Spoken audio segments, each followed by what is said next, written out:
Hi అండి. ఈరోజు వీడియోలో అప్పటికప్పుడు చేసుకునే స్వీట్ జొన్న పిండితో స్వీట్ చేశాను. ఈ స్వీట్ చాలా బాగుంటుంది. ఈ జొన్న పిండితో చేసుకునే స్వీటు బెల్లం, జొన్న పిండి, మరి మిరియాల పొడి లేదా యాలకుల పొడి వేసుకోవచ్చు. ఈ జొన్న పిండితో చేసిన స్వీటు అప్పటికప్పుడు చేసుకొని మనకి ఏ స్వీటు లేనప్పుడు, స్వీట్ తినాలనిపించినప్పుడు ఈ విధంగా జొన్న పిండితో స్వీట్ బెల్లంతో చేసుకుంటే చాలా బాగుంటుంది.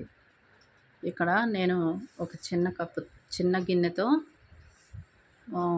బెల్లం తీసుకున్నాను. అది బాగా తీగపాకం వచ్చిన తర్వాత 2 కప్పులు, 1 కప్పుతో బెల్లం తీసుకున్నాను. 2 కప్పులు జొన్న పిండి తీసుకోవాలి. బాగా అది మరిగిన తర్వాత ఈ 2 కప్పులు జొన్న పిండి వేసి బాగా తిప్పుకోవాలి. ఉండలు కట్టకుండా తిప్పుకొని, ఈ విధంగా తిప్పుకొని దానిలో కొంచెం 2 టేబుల్ స్పూన్ల నెయ్యి వేసుకోవాలి. తర్వాత యాలకుల పొడి వేసుకోవాలి. తర్వాత ఇలా గట్టిపడిన తర్వాత బాగా నెయ్యి వేసుకొని, నేను ఇక్కడ 2 టేబుల్ స్పూన్ల నెయ్యి వేసాను. తర్వాత గట్టిపడిన తర్వాత ఒక మూత తీసుకొని ఆ మూతకి నెయ్యి రాసుకొని పక్కన పెట్టుకొని, ఈ పిండిని తీసి ఆ మూతలో వేసి సమానంగా చేసుకొని,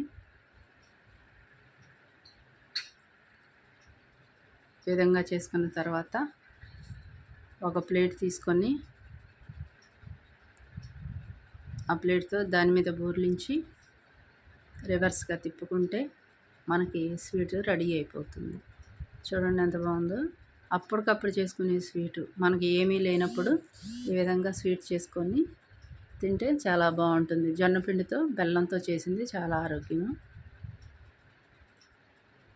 తర్వాత ఇక్కడ బాగా పాకం వచ్చినప్పుడు కూడా చేసుకోవచ్చు ఈ స్వీటు.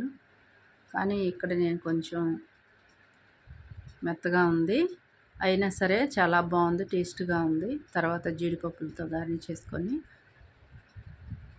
తేపక ముక్క తినవచ్చు, చాలా బాగుంటాయి.